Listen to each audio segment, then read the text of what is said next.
Hello, everyone, and welcome to another edition of the Edric Show. I am your host, Edric Jerome. This is the place for intelligent conversation with interesting people. Go ahead and hit that subscribe button and ring that notification bell, and you'll get notified when I post content each and every week. My guest is Rosie Cruz. I've been looking forward to this conversation.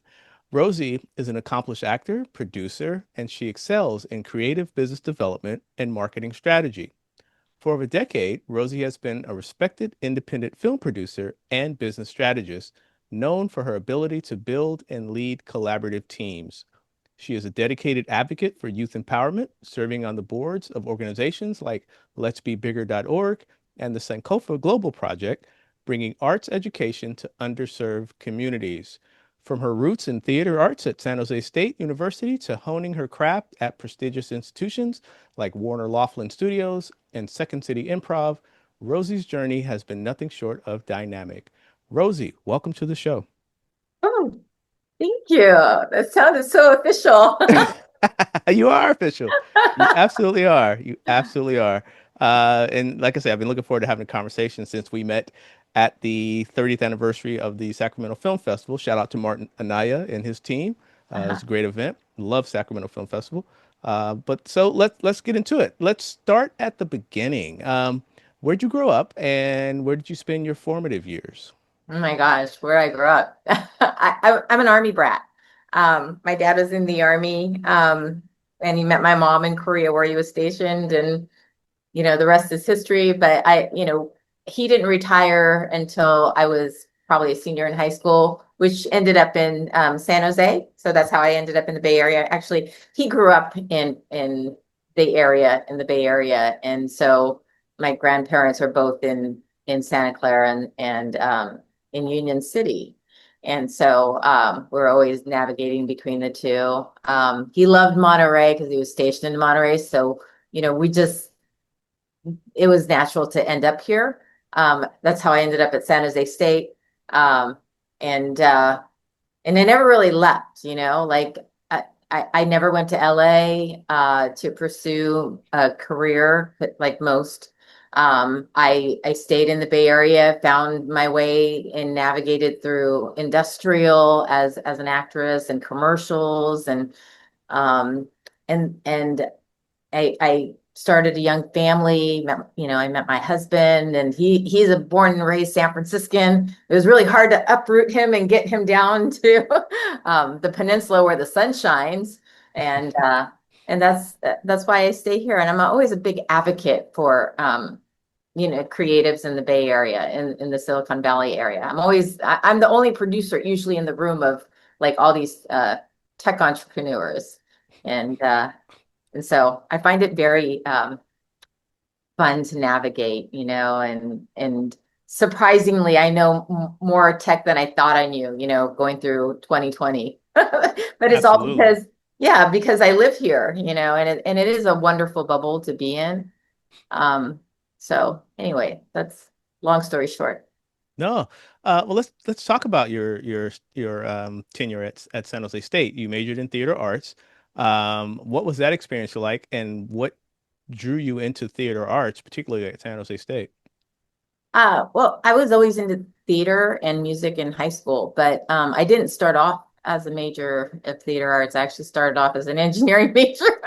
And I just, it didn't draw me, like literally they were architectural engineering. It didn't really like pull me in. And I was always finding myself goofing around in the theater arts and listening to the radio television department and trying to figure out, oh, what could I do here? How could I get into this? And I just switched my major like halfway through. Found I wasn't drawn to the social aspect, just the work aspect in telling story, and understanding people. And I think I realized that now. I didn't realize it then. I really wanted to understand people and language. Growing up in a household where my dad spoke Spanish and my mom spoke Korean, And they never wanted us to speak in their native language. Because I have two sisters and we're always kind of baffled. I just wanted to understand communication processes and people. I really loved psychology. I did do quite a few psychology classes as well because it was part of our base uh, um, things that we had to study in the basics. And I think that's what drew me is just wanting to play people that I didn't quite understand and wanted to get to the root of. And then I got into understanding filmmaking and their process. And then when I left college, I met my husband. And then of course I always try to figure out how can I like include my family. And I always took my kids with me to auditions, and just found different ways of working. The market never really changed until I would say like maybe 2020. It was when I was in college and a young mom.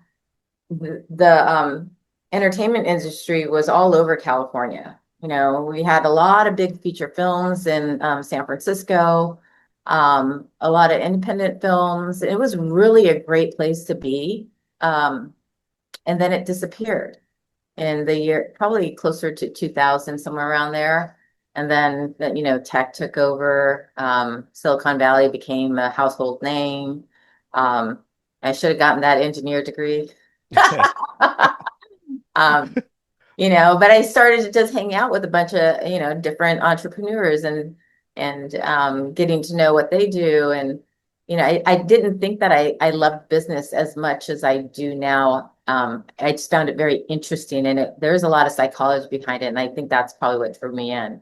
It's just, why do people do what they do? Why do they create story? Why do they develop why do they create, a functioning business? Why do they create AI? Why do they create, these different programs and how does it help people? And, I just kind of grew into that. I love it. How did you take the business side of things? Because business and filmmaking and all that goes hand in hand. I mean, some of those skill sets transfer, right? You got to do a budget, you got to plan, you got to have, I mean, bring people together and collaborate. So some of those same skills that you find in the business world serve people well in the film industry. So how have you been able to kind of balance those two, or what did you bring to the film industry that you may have picked up from your business folks? Um, so I always thought I was an artist. Hmm. And there's a lot of, I think, uh, there's a definition that I think people like a traditional definition, poor artist, the artist that suffers, the artist, that's how you make art is through emotion. And, some of it can be valid and true. A lot of it I think is a mindset, but I think what really was the trigger is my husband has well he's a businessman. He's a total businessman, through and through. And I was always conflicted. Like, I don't believe this back a long, long ago. I didn't believe in the same stuff that he believed in. Like, I always question it. Are you doing that right? Is that moral? Is that Hmm. ethical? Um, I didn't understand. And then I started to slowly understand as I started working with them more. There was more tech involved in operating business. I would say probably in 2008, 2009. There was so much integration that I just learned on my own, building websites back then, which is a skill today too. But understanding how they work and understanding marketing, how workflow goes in and out, and advertising, that kind of comes with it, entertainment, right? But just I got more involved with business because I started to see what it really was about and helping other people what they needed in order to operate on a day-to-day level with their own businesses. Because what his business certainly does support other small businesses and large businesses. He operates a company called ICS West Coast, which is actually he buys and sells shipping containers. Totally, totally not sexy. right? It's a But very basic, necessary, but necessary. very Yeah, it's necessary. building material. And Right. at the time, I just thought, it was like to me, it was like used cars. I didn't know any better. And then his business started to grow, and grow and grow. And then in 2020, so I just did a lot of back end stuff. He didn't understand tech, and I kind of knew it, and I was picking it up. And we had three kids, and I was always home on the computer, so I just kind of like developed these skills to help him on the back end. And then when 2020 hit, everybody else seemed to be going down. His business started to really do well, for lots of reasons, but he didn't know how to not he didn't know, but there was so much business that came in. It was really hard to keep up. So I just started to integrate platforms and piece them together, put things, like touchless payments and all this stuff. He was just an old school businessman, did everything by paper, wrote things down, gave receipts, delivered, said hi, bye, shook hands. All of that disappeared. So I just knew so much tech that I just put it all together. And then I started understanding like his process and his team's process by that time. And I'm just a little social butterfly. So I just go and like talk to everybody. What do you do? How you do it? What's going on? How can I help you? And then I realized, oh, that's really the key to business is that term. How can I help you? Mm. And so just learning more skills to help so everybody's skilled together. And I think that's what business is for me. It may not be for everybody. There's some people that say business is just like the exchange of money, but I always define money as energy and what's your output. So that's what you get paid for, is like what kind of energy do you bring to the table? And so that's my philosophy, is if I can, like utilize my energy in a way that really serves people and helps people and moves either story or other businesses, let me do it. And so that's what keeps me triggered in a sense.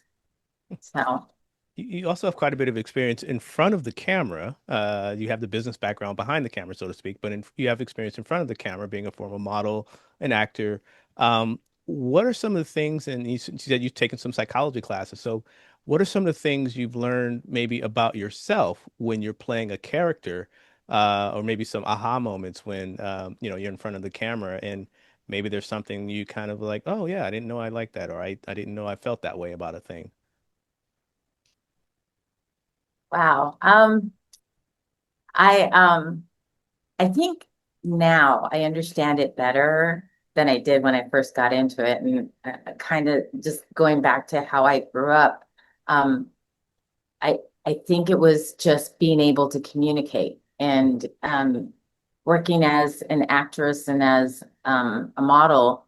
There's a lot of communication through the body and through not just written word, but and the words that are said, but also like the meaning behind it. Is it really authentic, or is it real, or what kind of character would tell the lie but be really seem really genuine? Like all those layers really are a way of communication, and understanding like the roots of characters and what their base motivation and identity is really does like play into that kind of work.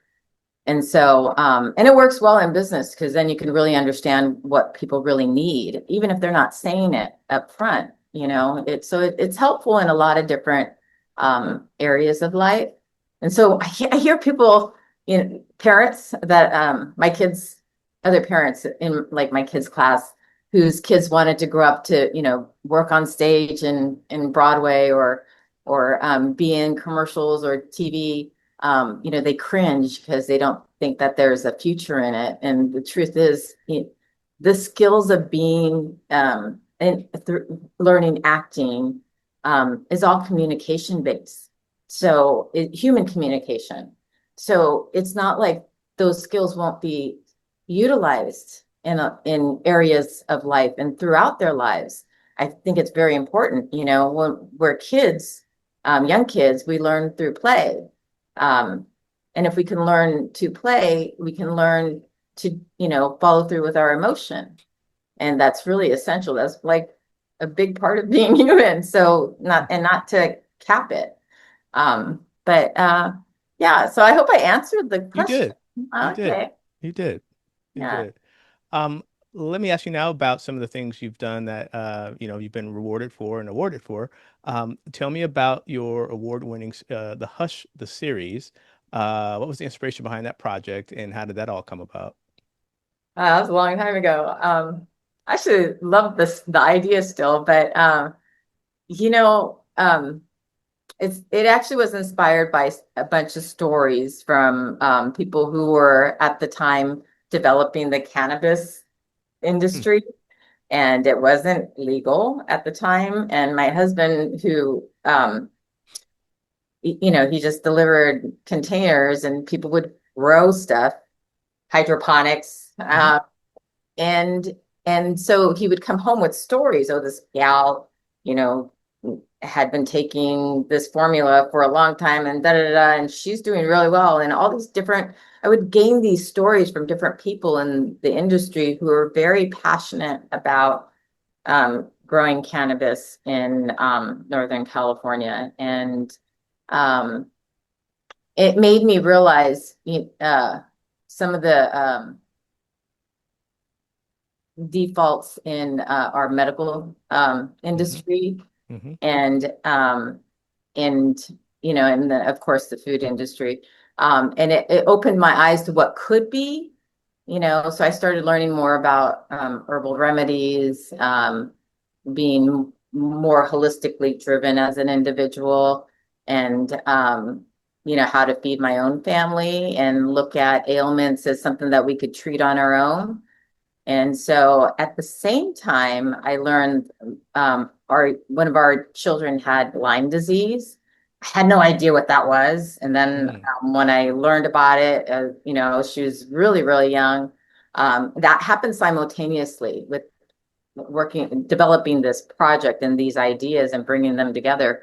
Um, I studied every single piece of literature I could find on the internet and in books and with organizations locally about Lyme disease, and I started to understand certain parallels of like how herbs can help, and supplements, and how the body works. And then I started to compare them to things like cannabis. And there was quite a lot of different products on the market. You have to look for them at the time. I had to look for them. That would help in lots of ways. And our body is really interesting. It works, everything works together, even though we'd like to like zero in on something. So learning about that was how my family's body, like how we all work together, and how my daughter could heal. And so that was a big influence on the project itself, and the stories that people had. And the more we dig, I had a little small team, my other writer, and then two other producers, and we dig up all these different stories in Northern California. We're like, oh my gosh, this is crazy. And so we just created some ideas and at the time, we called it a web series. That's when the internet was like surfing with all these different, web series coming up, and potential series that could go to, Netflix, and Sure. Netflix is budding too. And so that's how that came about. But, like all projects, we all learned and moved on. So, but it was my first project that actually gained some really good momentum, and understanding a lot of processes with developing a series or a movie. It's a great process. Everybody learns from mistakes, and I think there's so many that we had run into, and then just keep on growing after that. A key component of the business world and, being in the entertainment world, producing is being able to build a cohesive team. Something I've been on a couple of film sets now, and I know it's so important to have a team of folks with this trust and collaboration and input. I mean, so tell me about your philosophy of putting together a team, And how do you handle or do you encourage things like candor and being open-minded? I mean, you see some teams where there's definitely a leader and everybody follows, but then there are other teams that are a little bit more the hierarchy maybe isn't as high to low. It's more flat, right? So what's your philosophy on team building and how do you get the most collaboration out of your team? Well, it's evolved so much in the last couple years. Like back in 2000, I think it was 16, I went to Tony Robbins. He's coming back to California. But I I went for a like this 4-day event. It's UPW. And I learned a lot from him during the 4 days. But then I went to a couple other events that were different, and one of them was Business Mastery. And it just went over my head. Like I just didn't get it.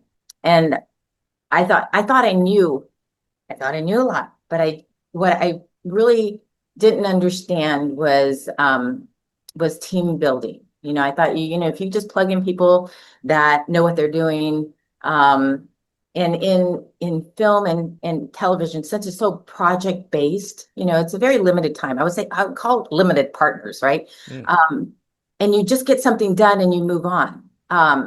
So yeah, there's a family, a hardcore like cohesive unit that works together on one single project.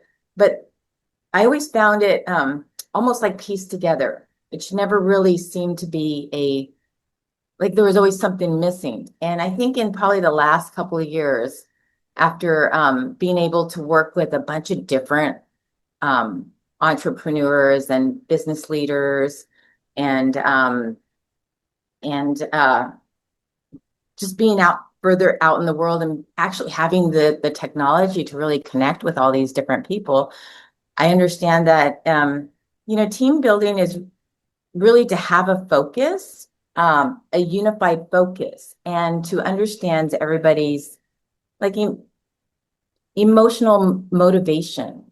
And if as a team leader or in a leadership position, you have to honor everybody's emotional drive and bring them all together. And that's a lot of work, but that's what it is to be the leader, is not really telling the team, let's go forward and let's do this. And this is our target. That can be easily defined in a few minutes, but really the leadership process seems to be understanding each person and being connected to them emotionally, mentally, and allowing them to blossom in a way that helps their work, and then everybody else benefits. So I think because film and TV, or at least being a um, creative in this industry, I used to look at it as just building a project, but really, if we just build the team, the project will blossom. You'll see, like, because it actually is the reverse. And when I look back at Hush and what we did with Hush, I could see all the little things that didn't go wrong show up on screen. mm, And I only know that because I was on the team from the beginning. And I think the others would probably agree, looking back at all the things that we had gone through, like the things that are missing on screen that could have been there. And um, so being in leadership, I'd like to see that happen more for in our industry, in the entertainment industry, where leaders take care of their team, and maybe their team will stick together for the longevity, move on to another project together, and then another project together, and we'll start to see that result in more content, you know, instead of just trying to make a buck or finish a project. So mm. good. I know youth empowerment, bringing arts education to youth is something that you really, really, have a big stake in, and you put a lot of effort into doing that. Why is that so important? And tell me about a couple of the organizations that you've been able to, expose youth to art education. Um, it's in, well, it is important to empower the youth. They're so vulnerable, at the same time, so full of passion, you know? Um, so yeah, talk to any 4-year-old. It's, they're just full of energy and and they can inspire you, right? Like, and really make you feel like you're the focus as an adult. So to give them an opportunity to be expressive through language and art and articulate, um, it just allows them to grow and be better humans as they get or want to be better humans or better, allow their community to benefit from their like sharp skills to communicate. So uh, I got involved through, so each organization's run by a longtime friend, and their aim and their goal and their ultimate desire was to make their community better. And when you start with kids, it just, it populates into others, and they're like the easiest ones to gain inspiration from. So it just made sense. And then the areas that they lived in were some of the harshest areas. Brooklyn, New York, and the outskirts of Louisiana, or New Orleans, Louisiana, between Baton Rouge and New Orleans. Um, and they like the New Orleans group, well, actually both groups got to participate in a online storytelling process that was developed by people that were from Pixar. And so to actually be in connection with like storytellers, like animators, writers, from Pixar, teaching them like their story processes, was just incredible.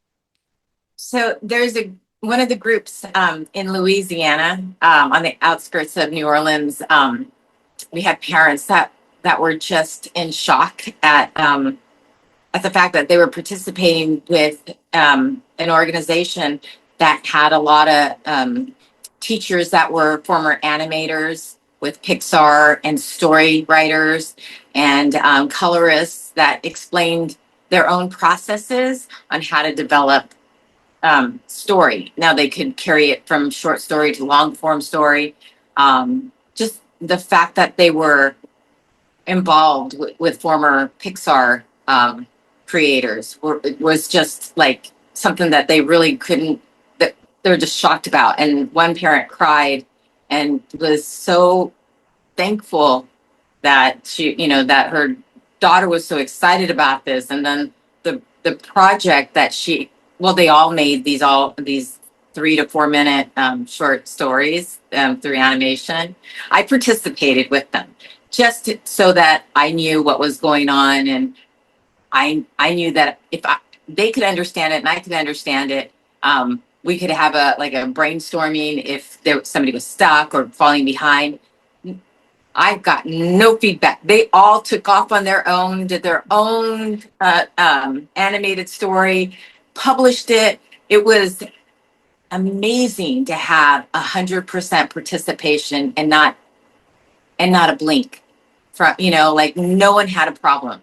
So I was pretty impressed by the program itself. And that was through an organization in um, the East Bay called X in a Box, which is a spinoff. One the founder is actually a former Pixar um, uh, employee who worked with all the creatives there and helped with bridging things between the different departments. And she was one of the first ones that actually worked at Pixar. So she knew exactly how to help, youth and anybody who wanted to tell a story. So that was really neat. And the same thing with the group in Brooklyn. They did something really similar.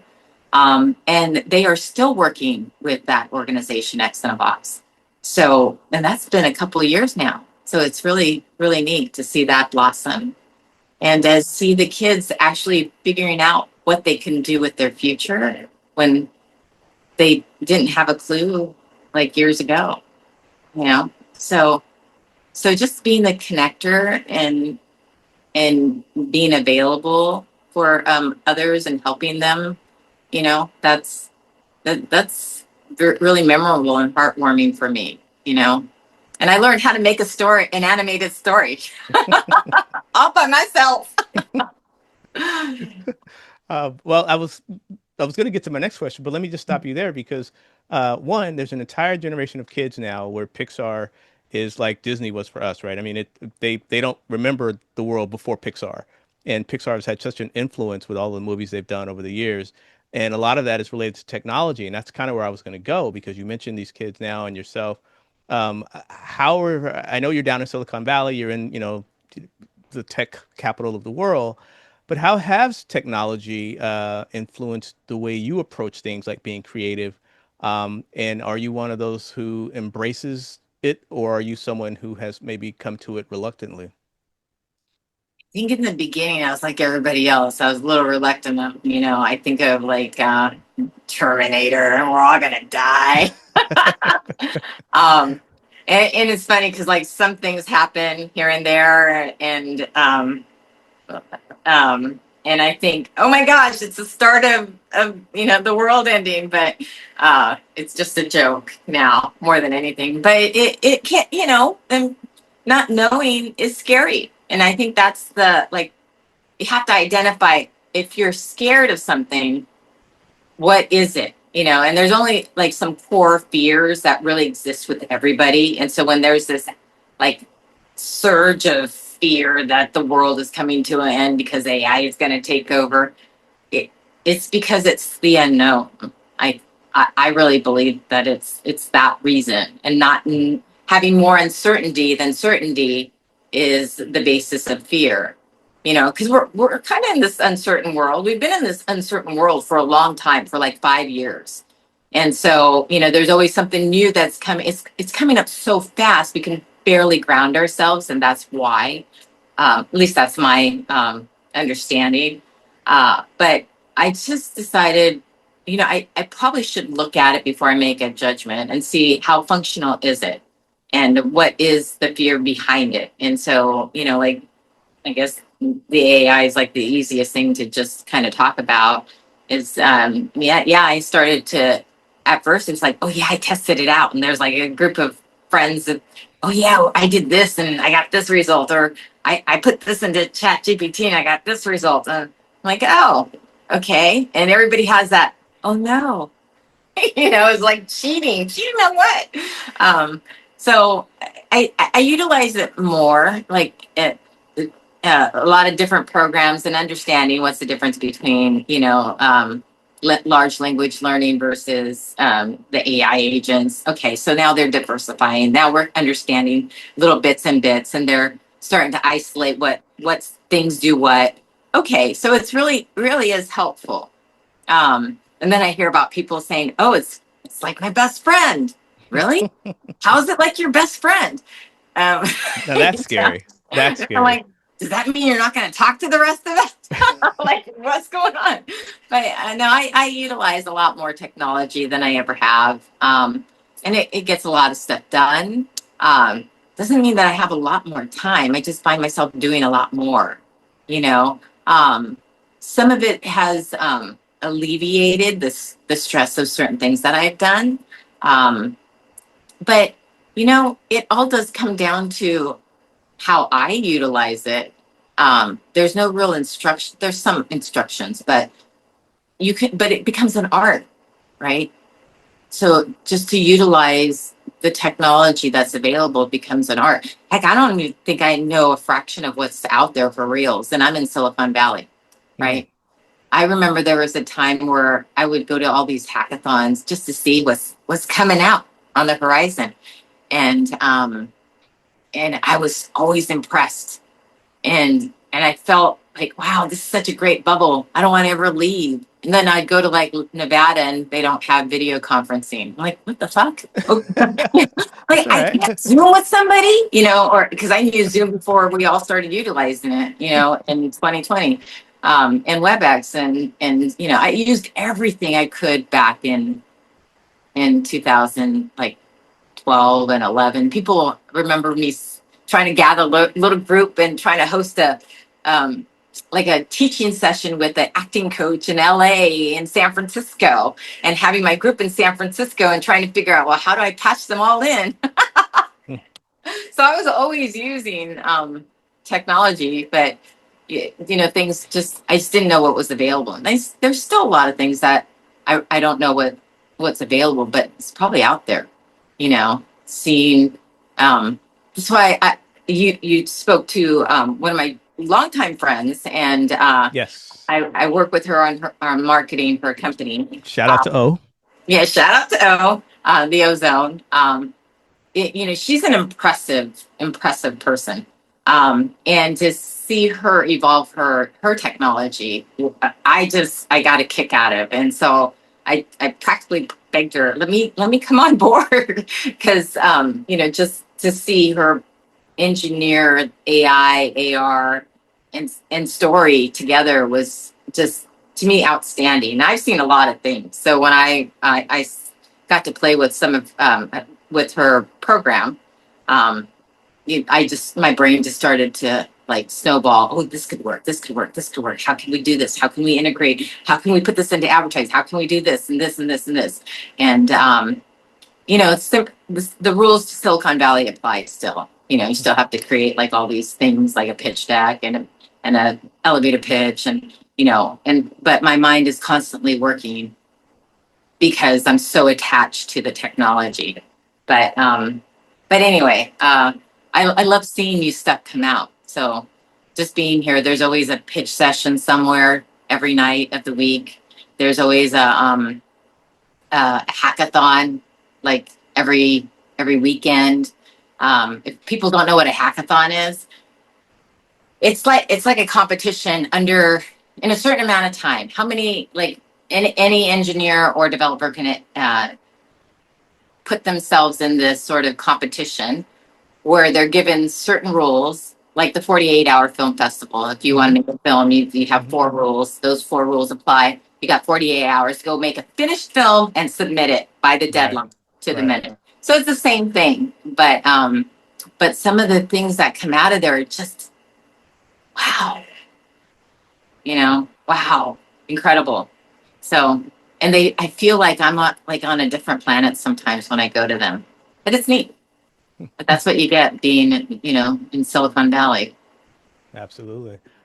We have a few minutes left, but I want to ask you now, with all the things you're doing and you're busy and everything you're doing with kids, and there's a lot. You got a lot going on. So having said that, how do you step back and what do you do to decompress? How do you recharge your batteries so that you can continue on the journey that you're on? Oh my gosh. Well, we're so close to the Pacific coast. Like I can hop over the hill in 10 minutes and I'm in Half Moon Bay. And just, I have 5 dogs. Yeah. But they come with me to the beach.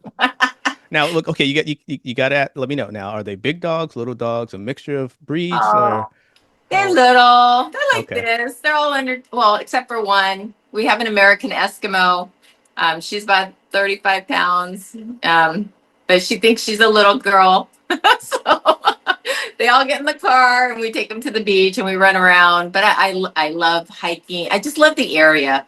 We have such a great landscape all in Northern California and Southern California too. There's warmer water down there. But, I don't care. I'll go in the water. I love surfing. I'm not very good at it, but I'll go do it. Biking, hiking, I just get out, just that's my thing. And traveling, of course, traveling I love traveling. I'll do a big trip like once a year just to go and explore. It's good to learn about other culture. Absolutely. Absolutely. Well, I want to thank you for taking the time to come on the Edric Show, and let me ask you a couple of things. What are you working on now? When can people expect to see down the road? And if people want more information about you or some of your projects or the businesses you're associated with, where can they go? Well, I'm working on a few things. One we mentioned, the Ozone. It's an AR infused AI advertising technology, Mhm. and we're looking to partner right now with some companies that have the right target audience, and work with other advertisers or agencies. I am working on a feature film right now with a production company in New York, Nine Cats Productions, and it's a drama, and we're in the development stage right now, development and early pre-production. So we're doing a lot of work around that and looking for a co-production company that's a good fit for it. And also, I work with a production company in San Francisco called Crux Jinx, and we are working on a series production for season one, and it's called The Hollow. It's such a magnificent script. I love it, and it just highlights the Northern California and the redwoods, and all the mystery around that, and just such a great storyline. And a few other things. I work with my husband on and his core team on international container services. So we just try to help other businesses build, literally. So, but if you want to find me, you can follow me on Instagram. That's where you can find a lot of my acting stuff. And but I'm also on Facebook as Rosie Cruz. You can friend me in public, and LinkedIn. Like, business wise, I'm on. I started talking a little bit about my producing career and business strategies on LinkedIn. So they can find me on as Cruz and Rosie on LinkedIn. Excellent, excellent. Well, Rosie, when I met you and there was just some energy you guys had that I just had to talk to you guys because it was so infectious. And it's always good for me to be able to talk to creative people like yourself. So thank you for coming on the Edric Show. I really appreciate your time. Oh, my pleasure. It was great to just meet you and get to know you and what you're doing, and like, let's just stay connected. I love it. Absolutely, absolutely. We'll stay in touch for sure. All right, Rosie Cruz, thank you so much for coming on the Edric Show. This has been another edition of the Edric Show. As promised, intelligent conversation with interesting people. Go ahead and hit that subscribe button and ring that notification bell. You'll get notified when I post content each and every week. I want to thank you for tuning in, and I will catch you on the next episode.